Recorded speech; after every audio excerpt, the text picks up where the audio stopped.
My dear brothers, sisters, and friends, welcome to our weekly meditation session. Today is Friday, Oct.4, 2013. According to our schedule, every first Friday of the month, after practice sitting meditation, we do a short chanting and the 5 mindfulness trainings. I hope that with Michael's reading, you have heard clearly the 5 mindfulness trainings. These are the very basic practice in Buddhist teachings.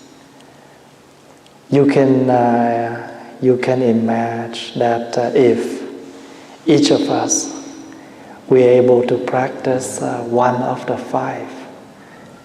And if we're able to practice 1, 2, 3, or 4, 5, then we already offer a lot of joys, a lot of happiness to the society, to the world.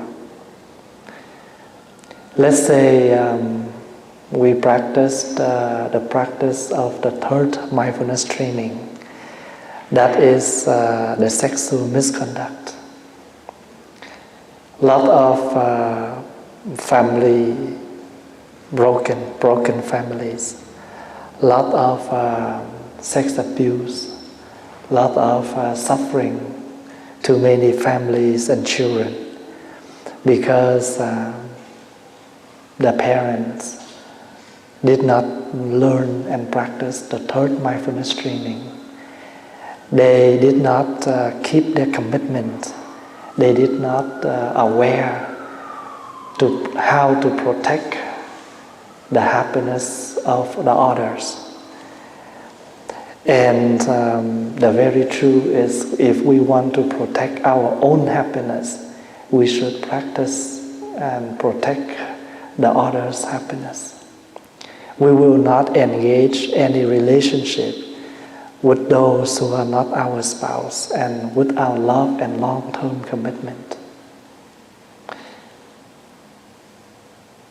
In the Vietnamese tradition, when the newly wedded couple get married, and in the ceremony, the bride and the groom will face to each other and join their palms and bow to each other once, to show that the bride and the groom, they respect each other as a friend. That's why beside they call each other a spouse, they call each other a friend on the path. Since the day we get married, we have a friend to walk with us along the way. So therefore, we should respect each other as a new friend that who arrived to your home. And no matter how close we are, like husband and wife, we still need to respect each other. Never use unmindful speech. Never swear to each other. And never use the words to hurt each other, even when you are angry. Because when you're angry, when you're in a hot temper, you use a lot of unmindful words. And when you get back to normal, very weird that, you call each other honey, darling, stuff like that. Very difficult.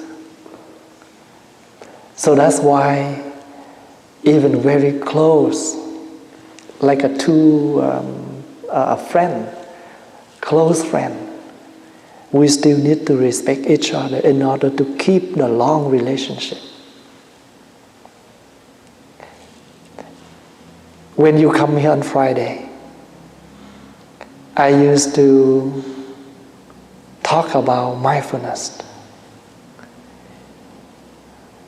And every week when we start the sitting meditation, I used to guide how to practice sitting, how to follow your breath, how to be very mindful on your breathing. Because our mind wanders a lot.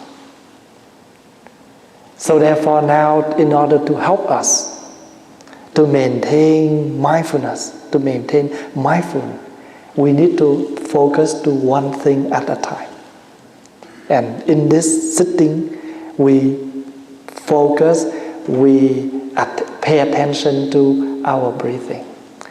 So when we busy focusing to our breath, there's nothing else that we thinking of. If anything jump in and bother us, recognize it, go back to the conscious breathing. When we have enough mindfulness, when we cultivate enough mindfulness in us, we will feel very calm, very relaxed, and we feel that our day is very meaningful. Because we are mindful on our speech. We are now mindful on our daily food that we take in to nourish the body. We are now mindful on our thoughts. What can we think? What should not think? So mindfulness guides us and brings us to a lot of happiness during the day.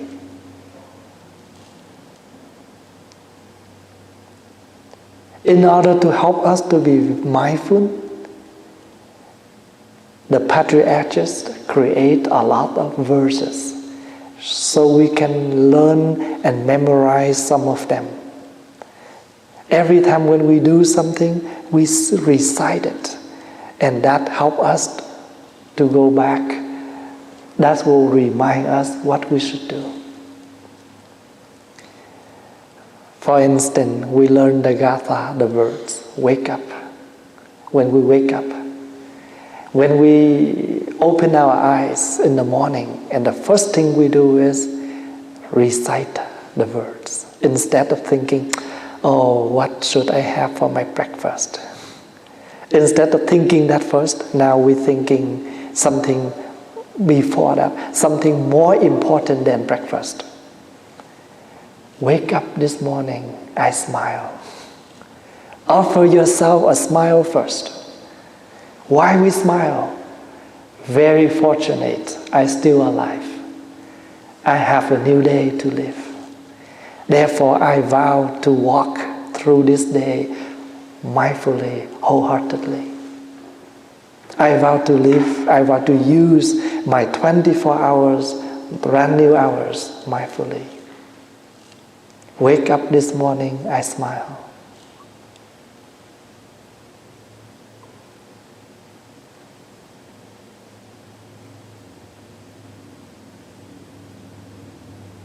There was a man who already booked a ticket to fly to Edmonton to visit Thầy and the monastery. And just right on the morning he fly, he stroke and he passed away. And the family tell Thầy that he could not make his trip to Edmonton. You see, life is that short, that's fragile. And there is nothing we can say what's happening to us in the next minute. Understand that. What do? We learn and we live mindfully. So if something happened to us, no regret, because we have done the best. When we go to school and we do the test, the quiz, if we some of the problem that we cannot solve, The teacher still wants us to try the best and to solve the problem as far as we can. Even we have the wrong result, the wrong answer, they still like to see that we have tried. And they can see how we have done wrong, so they can show us how to correct and where we start to have the mistake. Maybe we have the first few steps right, but later on, instead of subtract, we add. Instead of multiple, we divide. So after the teacher pass out the homework, the quiz, even we have an X, but the teacher would like to see how we try it, and they can show us how to make it. The teacher never like us to leave it blank. That means we are lazy, we did not try. When my teacher told me that, I keep in mind. And when I grow up, I reflect on what my teacher told me when I was in school, and I have learned the lecture for my life, and I can use that for life. Try the best. Don't just sit there and say, I can't do it. We never try, we never know. Try to be practice. When you come to Friday sitting meditation, you say, I never sit before, so I don't know whether I can sit it. But you see, after the Friday night done, you realize that you're able to sit for 2 hours, no problem. Even you're moving a little bit, but still, you can sit for 2 hours with the community. But if at home, you're unable to sit like on floor like this for 2 hours. So when we memorize some of the verses, that's very nice. Last time, I offered the community, the Sangha, the words to wake up, when we wake up. And this is another gatha we learn when we wash our face. Washing my face is the same as I am washing my mind. Cleansing all the dust out of my mind, so I can allow the peace, the joy, the happiness permeate into my body.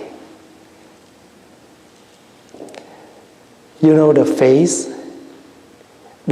is one of the most important area. Everywhere we go, we need to make up our face. Every morning we wake up, even we have nothing to do, we just stay home. But the first thing we do is we want to wash our face. Even we stay home, we don't go anywhere, no gas, nothing, but we still want to wash our face, otherwise it looks dirty. And in Buddhist practice, the face symbolizes for the mind. Sometimes you come and see the Zen master, they will test you. They will ask, did you see your own face? Don't understand that he asked you to go to the washroom and reflect yourself in the mirror. He wants to ask you, did you see your mind? Did you recognize what's happening to your mind? And sometimes you walk in the Zen monastery, they will have a big words on the top. Go back to see your face with your own eyes. The eyes and the face symbolize for self-reflecting. Self-reflecting.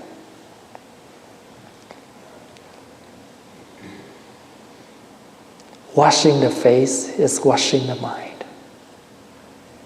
Because if the face is dirty, we do not dare to do anything, we do not dare to go anywhere. And in our practice, we always talk about cultivating the mind. Because everything comes from the mind. If we feel happy, it shows on the face. If we feel unhappy, it's also show on the face. So the face represents for your mind. Mind and face together. Different name, but same idea. You feel well. You feel well, that means inside of you, your mind, you feel well. You look so well on your face. You look so healthy. You look fresh. So therefore, how can we see our mind if we have no time to reflect? If we have no time to come to reflect, then we are unable to see it. So therefore, when we do the precept recitation, they will say, please silently say, yes, I do, if every time you feel that you have practiced. You don't have to declare, yes, I do, out loud. You reflect yourself and you just tell yourself, yes, I have done this.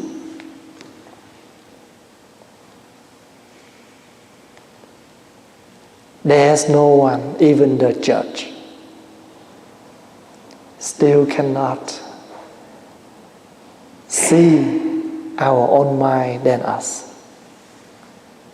We are the one who know us the most. When you read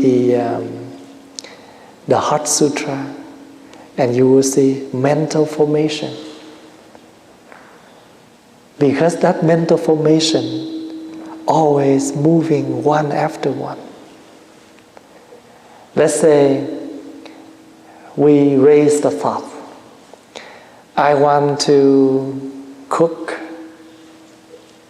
I want to make pizza. And you don't stop there. The next step, do I have flour? After flour, do I have tomato paste, sauce? Do I have mushroom? Do I have bell pepper? Do I have cheese?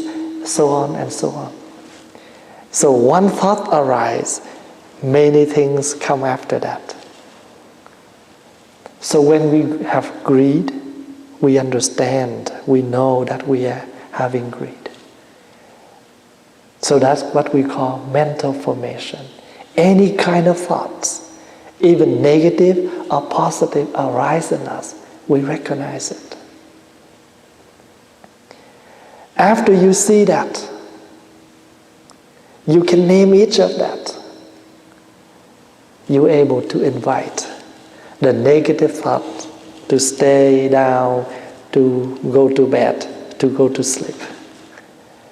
But if you're able to recognize the positive, you invite that to arise, to grow up.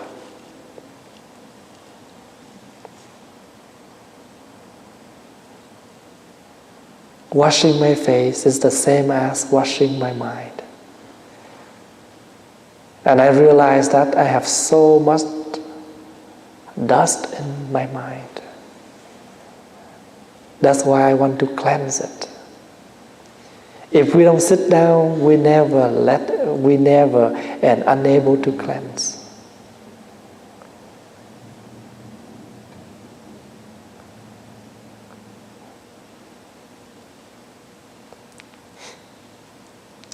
Allow the peace come through our body and go through our body. That's why we're practicing sitting meditation. And if at home after 20 minutes of sitting, you can massage your legs and you can stand up and practice 5 to 10 minutes of walking. So you can practice as much as you can, as much as you have time. 50 minutes sitting, 50 minutes walking. Only 30 minutes. But you can see the difference. Now your body and your mind more calm and relaxed. You can imagine our body, since we learn how to eat, since we know how to eat, up to this moment, how much food we have taken. And lot of unmindful food too. The food that contain a lot of poisons. So once a while, we need to cleanse the body. Drinking a lot of water for the whole day. So let the water soak our stomach and cleanse out. I have encouraged a lot of people to cleanse the body once every 6 months. By using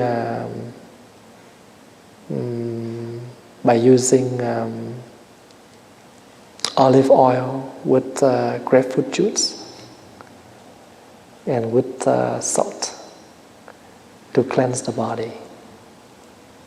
And if you never do it, you never done it, the first time you do it, you will see how dirty the body.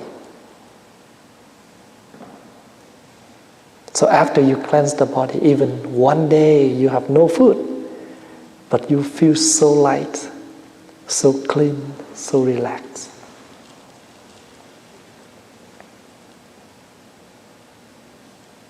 In order to cultivate the mind, we learn to respect. Respect ourselves, respect the others.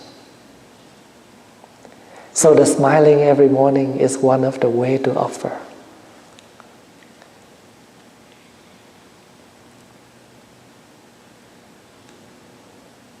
Learn to let go. Anything already happened, anything that we call the past, let it go. Anything we call the future, don't wait. Drown yourself in the present moment. So that's why today I remind the community, enjoy your present moment. There is no other moment that important and precious than this moment. This is it, nothing else. If someone who have done something wrong to us, if we're able to let it go, we feel more light. If we just take that person as a serious matter, it stays in us like a heavy rock. We are unable to talk to that person. We are unable to look at that person. We are unable to listen or hear to that person's name. Maybe before we are best friends. But since we disagree, we have an argument or something, we are unable to talk, look at, or even hear that person. I have learned the story. The one man who lost his shoes, someone took the wrong shoes, took his shoes. The next day, when they realized they took the wrong one, they bring back and give it back to him. He refused to take it. Same story happened to another man, but that person will bring the shoes back and give it back. And he laughed and he said, "Oh, that is not yours?" He willing to take back. So when someone do something wrong, they recognize, they come, so they apologize. Why don't we accept it? To release ourselves and to make the others happy. If we attach many tiny things, later on it's become a major heavy within ourselves. In Buddhist practice, we have the practicing called confession. And the true confess in Buddhism doesn't mean you come to declare your sins to the Buddha or to the monk and ask the monk to forgive you. The truly confessed You recognize what you have done wrong and how you have done wrong. Now you use that in order to confess. Let's example. We use our hand to steal. Now we recognize our sins by the body. I use my body. I use my hands to steal. Now I don't have to cut off my hands. When I recognize my faults, my mistake, I still use this hand in order to steal. Now I give. When you have gossiping on someone or you say something wrong on someone, now you recognize it. You don't have to cut off your tongue. Use your tongue. Use your speech to say something good again. That is the truly confessed in Buddhism. You have used this body to done wrong. Now you use this body to redo something, to bring benefits, to bring good to others. This is what I have shared to a lot of young people. They have done to me and they have came to me and they share with me what they have done wrong. And some of them say, Thầy, sometimes I just want to jump off the bridge. I want to suicide, I want to kill myself because I feel that my life, my body, my mind, I never done anything good. And I don't want to continue my life. I say, no, that is not the way to show your confess. You have used 20 years to done wrong. Now, from now on, you use your life, your day, your year to do something good. And that is the truly way to correct your mistake. Confession. And that is how we cleanse the mind. We do not just declare, I want to cleanse my mind. But how? The same as you say, I am sick. You should know why you're sick. Maybe by the way you eat, by the way you live, you have been sick. Now you want to heal your sickness. You must change the way you live. You must change the way you eat. When your body is weak, you're unable to take that much kind of poison things. We have to be aware of our age, our health condition, in order to take the right food for the body and the mind. Mindfulness is the same. We have recognized what we have done wrong. The right speech comes from the right thought. The wrong speech comes from the wrong thought and the wrong view. That's why always the action and the speech are the result of the mind. Because we have thought, that's why it leads to the action. Because we have thought, it leads to the action and the words.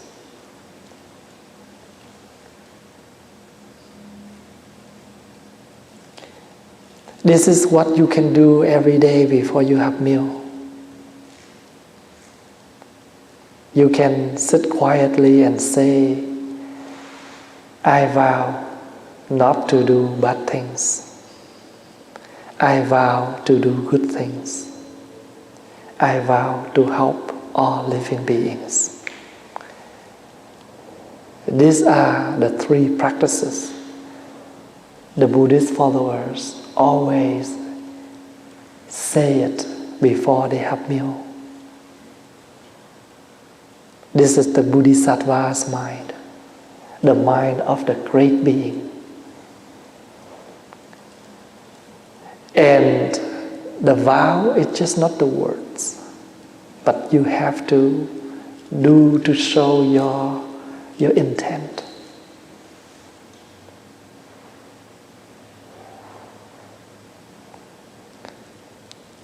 Yesterday I have told the young monks, during our class together.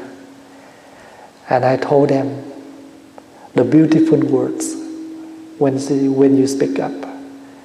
You already offer a lot of joys to yourself and to the others. Because when you say a good word, that means it's come from a good heart, a good thought. And your words can offer something to someone. So you see, only a word, but sometimes the word will make people suffer. And yourself, when you speak the negative words, your face never look happy. You have to show, you have to pretend the words along with, you have to show how you feel negative in you. And one day, a young monk, I gave him a ride home and he said, "Thầy, today I have a good mark on my homework." And I said, "Well, and is your teacher happy?" He said, "Yes. My teacher very happy because I have done a good homework." And I said, "How about yourself? Do you happy?" "Yes, I do." And I told him, now when Thầy heard that, Thầy also happy. So you see, one small action you have done, 3 people happy. Your teacher, yourself, your relatives. And we can reflect everything like that. If we are the boss, when we get angry to someone, what happened to us first? We look very mean. And we make people feel uncomfortable. And we make the environment at workplace very cold, very scary. So therefore, the mindful practice is that much important. To be patient. When you're able to calm yourself, it helps you to cultivate the energy of patience in you also. So that's why we learn to slow down whenever we can. If there is no time, nothing to be rushed, try not to rush. Slow down and enjoy your time, enjoy your working. For what? To help you not too fast react.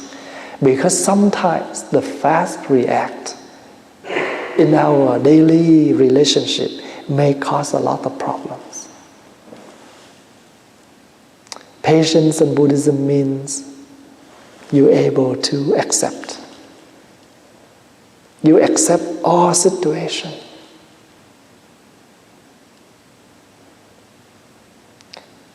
Sometimes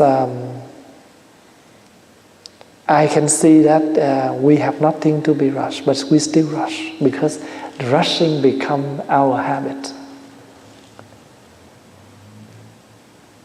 And you know, every one of us, we have a habit. That's why we need meditation to reflect. What kind of habit I have? Is this a good habit or this is a bad habit? And later on, if we continue to do that all the time, regularly, it's become a strong habit energy. And sometimes we just do it without any thinking, without any meaning, but we just react. And we lost control. We just do it because the habit, but we never have any mindful, any thought along with the action, with the words. So try to slow down if there's nothing need to be rushed.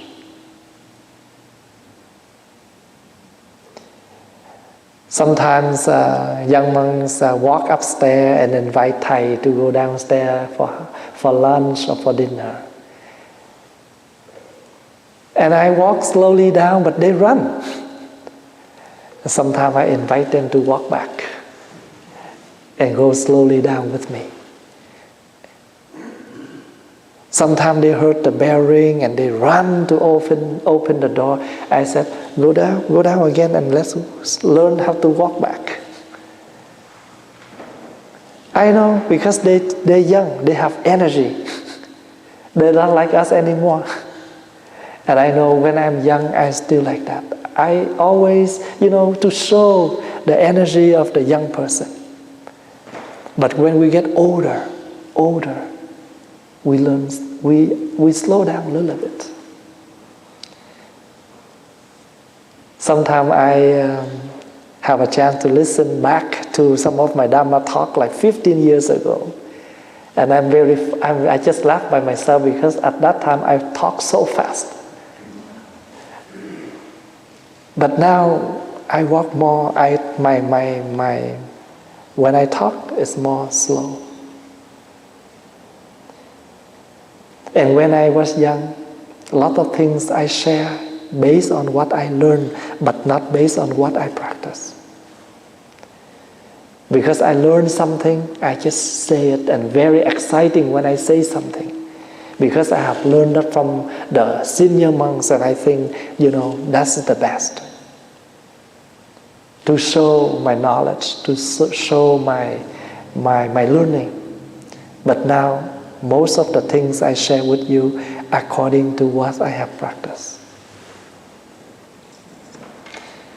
And every day in my daily life, even when I answer the phone or when I talk to someone, I always come back and reflect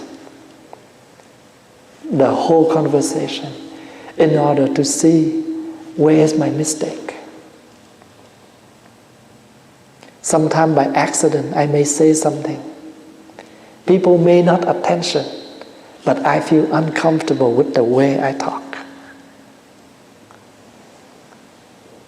And maybe they pay attention, but just because our position, or maybe because they respect us, they don't care, they don't speak up what we have done wrong, but they have taken that and keep it in their mind. I always try to find some time, inconvenient time, during my talk, during my sharing, I try to declare that again. I try to indirectly apologize the way I act, the way I have talked. One lady, she came and she joined her palms and she greeting to me. And because I'm busy talk to someone and not answer her, I feel very uncomfortable. For the whole time I want to find her and I want to tell her that I did not mean to refuse her greeting. I heard, but I don't have, at that time it's not convenient for me to turn around and say hello to her.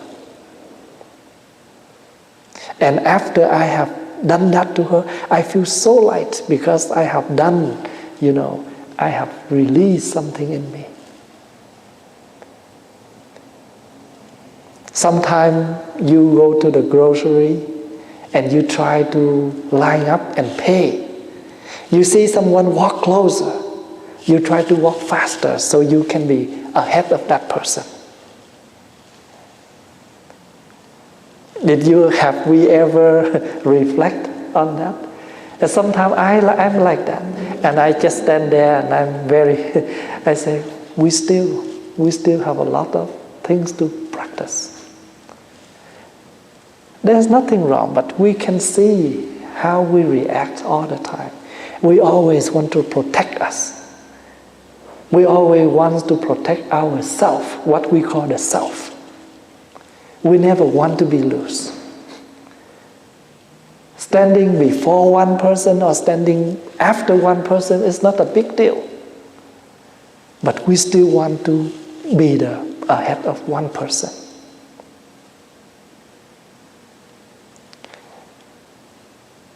And I have learned the fast react. As I told you the story about when I line up and try to do some paperwork. And the whole family with kids and, very late at night. Why can't we step back and let that whole family stand before us? And I try to rush before them. But after I arrive there, I look back at them and I feel so uncomfortable. And later on, I have to invite them to go first. I say, I don't need to go that fast. You have your kids, you can go first. And I can see the eyes of appreciation right away. And happy because I have done something. So learn and to reflect and try to do something like that in our daily life. Small, but you will be very happy after you have done something small like that.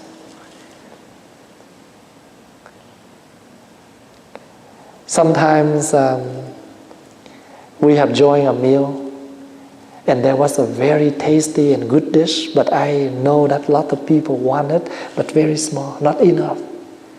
I just take one piece and I try to share with others. And they say, oh, we want you to finish this. This is for you. I said, no, I'm enough. And I'm happy to see they share that dish. We can learn, You don't have to be a great being to do something great. Just be a mindfulness practitioner. And we do that once a time. If you heard some of your friend who is sick, you make a phone call. Just a few minutes to say hello, to see how they're doing. But after you hung up the phone, you feel very happy. Because you have realized the news that person is not well, you have say hello to them. If you know that they were in the hospital, you're able to come and pay a visit, even short. But they appreciate your visiting. And you're happy because you have done something to your friends when you know they are sick.